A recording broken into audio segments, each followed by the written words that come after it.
I moved with my family to Logan from Northern Ohio in 1971. I was just turning 8 years old, and I remember the first time I visited Lake Logan.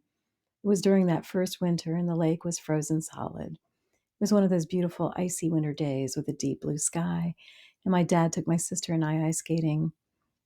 I still have one of those visual memories that has stayed with me 52 years later.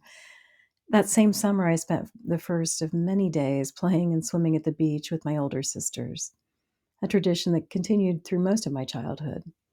I loved the way the sand felt on my feet as I waded into the cool water before diving under.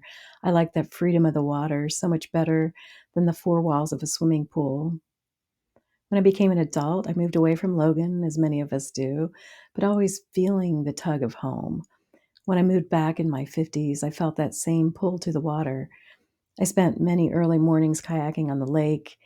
Lots of family gatherings usually would include a pontoon ride and a cool dip at the boat swimming area. During the pandemic, I started camping near the lake and I found a sense of peace during that stressful time. I was usually a solo camper, and I loved that I could wake up early and catch that sunrise on my kayak or go out later in the evening.